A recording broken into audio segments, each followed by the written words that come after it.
For this view, let's say, for instance, you want to tag all of your equipment. You could either A, choose to do it on this first floor plan, or you could start to add it to another one.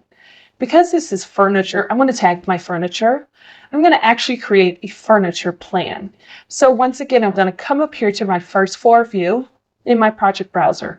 I'm going to right click and I'm going to duplicate the view, but this time I'm actually not going to include detailing. I'm going to just duplicate the view as it is, and it actually cleans it up a little bit. I am going to come over here to my properties box. I'm going to name my view. Remember, you want to do that as well.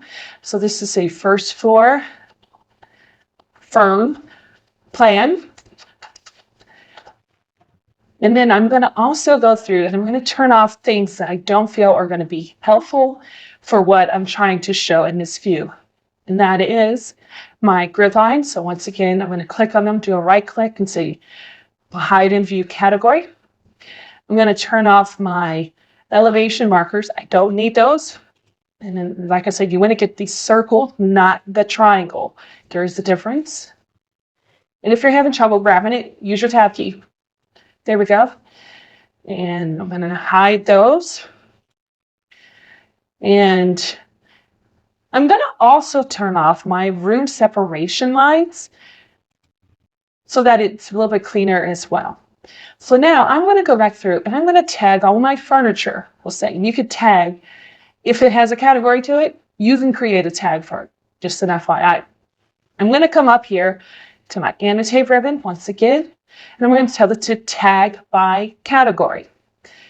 And I'm going to click that, and I'm going to go through and I'm going to select my furniture. I'm going to click on it. It should give me this warning saying, hey, you don't have any furniture tags loaded in. Would you like to load some in? Yes, please, let's do that. So I'm going to tell it yes.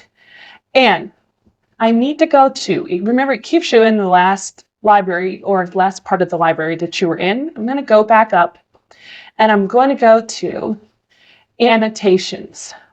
Inside of here, I want you to just show you some of those that are inside of here. These are more of like view type annotations here, grid lines, section heads, so on and so forth. If I go back up to architectural, I have other types of tags in here: caseware, doors, floors, furniture, material. All those different tags are in here. I want furniture tags. The tag is based off of how it is categorized. So if you brought something in that you want to show as tagged in this view because you feel it is a piece of furniture, however, it is not categorized as furniture, you have to make sure that that tag is in here as well. So I'm going to tell it a furniture tag, and I'm going to tell it open. That tag is now in here. I'm then going to then click on my table. It tagged the table, not the chair. If you don't want it going through the chair like this and you want it to be a little bit easier to understand, you can always use your nudge tool and click and move it. You notice it's putting a leader line on. You can also change that leader line so that it has an angle to it. Let's say you still want to clean up how that's hitting. You have to change it somewhere else. I'm going to hit the escape button twice. I'm going to click on the tag itself, and I'm going to come up here to my design options toolbar, and I'm going to click and say free end. And what that does is I now have a grip here, and I can move this so that it is somewhere else on this furniture. I could have also decided to take it and put it right in the center of the furniture and not have a leader at all. And I just say remove the leader or uncheck leader, and now it's sitting on top of the piece of furniture itself. Let's tag these chairs. I'm going to go back to tag by category, and I'm going to select this chair. I'm going to tag it, but then I'm going to come through and I'm going to tag this chair. They technically are the same chair. So there's a couple things that we can do. I'm going to hit escape twice. First off, I need to tag this chair. It's not tagged yet. It doesn't have a number. So all you do is just click the tag itself, click the question mark, and give it a number. And now it's asking you, hey, do you want to apply this number to every single piece of one of these chairs that's like this? Yes, I do. So I'm going to go ahead and tell it yes. And now you'll notice that this one changed the number to as well. That's why you use this type of tag. Let's say that these are really the same thing. Do we really need to have two of the same tag on here? No, you don't have to do that. So what you could do is you could remove one of them. So you click on it and just say delete. Doesn't get rid of the chair, just gets rid of the tag. You could click the other one and you could tell it that you want to add a leader to it. And that's this up here, add remove host. And what that does is now you go over here and you tell it to add this one to it. I can go all the way around and add all four if I want to. Pretty neat feature inside of Revit. I can hit escape twice. Once again, it's a little messy though because you're going across your table, so you can readjust how those leaders read. You could then also tell it that you want to merge the leaders into one elbow, which is what it just did this. And you could even take that elbow and make sure it's straight. I always do that. I always make sure it comes straight out of the tag and then goes to an angle so there's no confusion as to what this tag is. You can, let's say maybe you don't add those in because it's confusing. Maybe you're going to end up with two of those. So you could tell it to remove one. So you just go back, get rid of these two, and it just shares it on this leader. And then you just create another one. And I'm going to use my right click, create similar, and do one for down here. I'm going to move it over. I'm going to tell it to add. Well, actually, I need to hit escape twice. I'm going to tell it to add, remove host, and I can add this one to it. And now those clean up. Once again, if I want to clean them up, make them look better, I can tell it to merge the leaders. And then I can tell it to clean up where those are coming out of the box itself. So pretty cool tool.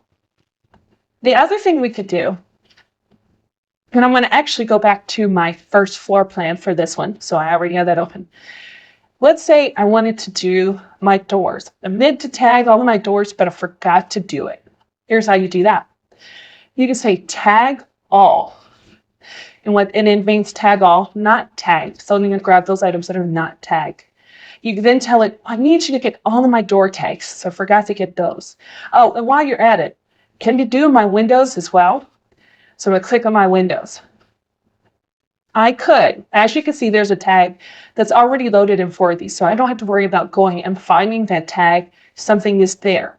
So now that I have that in there, I'm going to tell this to an OK. And it's now tagged them all at once. Great thing to do. Only thing is you may have to come back through here and clean it up a little bit. Like say for this, you might be one of those people that likes to take your door tags and have them go along the door opening or whatever, this panel is here. If you like to do that, click on the tag you want to change. Tell it that you want it to go vertical. And then you just move it to sit along that item as well. Let's say for the side lights, let me zoom in on these so I can grab them. You want to pull it off of there, but it's tagging that side light. You either choose to keep it like this, or I'm going to do it on this one. I'm going to pull this one down, and notice it automatically lines up to the other one. It'll recognize the alignment, and I can say, well, I want this one to actually have a leader on it. I want to clean it up, though. I want to give it a free end so that it comes to there. You have that ability to do that for either one of those. With your window tags, you could choose to pull those out and only have them on the exterior of your wall. And notice again, it wants to line up to those. If you change one, the window tags inside of Revit are a little crazy because the numbering system is based off of when the window was created. So you can change that numbering. Just remember, these numbers are based off of the type. These numbers are based off of the individual instance of that door. So that's the difference between window tags and door tags. That's why these numbers are the same, because it's based off of the type. So let's say I want to go through and clean this up and I want to give this 1. It's now asking you, okay, you want to add it to all of those? I'm going to say yes. And even sometimes with me, I'm going to change this again. I like to use letters for windows. So I'm going to go through and I'm going to give all of these a letter, and I'm going to change them that way. And that's just a helpful way of discerning between windows and doors inside of a Revit project. Like these will have a B added to them, and so on and so forth. And it goes around and it changes it for all of the different ones that are using that style. You just want to be mindful, just go through and clean it up, line it up, make sure it's clean. So it's not foolproof. It does take a discerning eye to go through and make sure that the documents read as clean as possible as you are creating your tags for your different items. It just does some things a little bit faster than others. I'm going to make this a vertical, put it right up against the door. I'm also going to go through and I'm going to move my grid lines up a little bit so it's not sitting on top of that door. So it still takes that eye to go through and clean those up. You may also want to consider having your room number match your door number. And if you do that, I'm going to change this to 10. It's telling me, hey, you actually have that number already, and it's on this one right here. All I can do, I can add to this. I can decide that this is 10A and that this one is 10B. These side lights are a little of a special case anyways, because there is a Revit family that has side lights attached to the door panel itself, and you may not even need these tags for these side lights. So just keep that in mind. But I may decide, okay, this needs to be 6 because the kitchen is 6. So I could go through and I could put the 6 in there and they match as far as the numbers go. This one will be 5. Just remember, if you do this, you need to make sure that each one of the tags for a door has its own unique number to it, because if not, it does something weird inside of the door schedule. I'm going to show this over here, where you end up with 2 numbers for this, and it's not necessarily intentional. A lot of times for a door schedule, they will have a room name inside of the door schedule itself, but this one wasn't set up that way.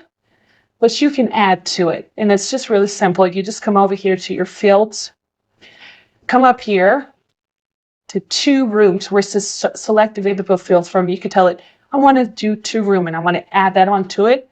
And you could say 2 room name, move it over, but I'm going to move it up so that it's underneath the mark itself.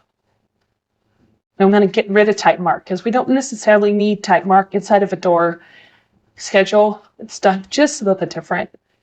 And now you can know, oh, okay, well, this is going to that room. This is not coming from that room, so on and so forth. And you could change that out. You can also do something, let's say for utility room, although it's sitting inside of the kitchen, it really is going to the utility room. I can go back to my door schedule and I could go to that door. That was number 4.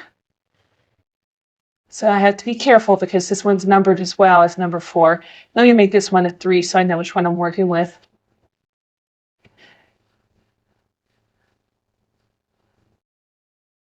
Here we go. If I go back into my schedule, now I don't have 2 of those.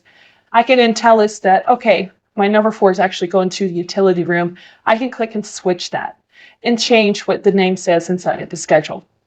And you could go through and do that for most of these. So that is how you tag multiple items inside of a file quickly. If you want to take a little bit of time to go through and maybe clean up your tags and make sure that your numbers are matching how they are inside of the schedule, please feel free to do so. I just recommend do a WT so you can see them next to each other. And then that way you can have a better understanding of which numbers or doors you're working with as you're making your changes.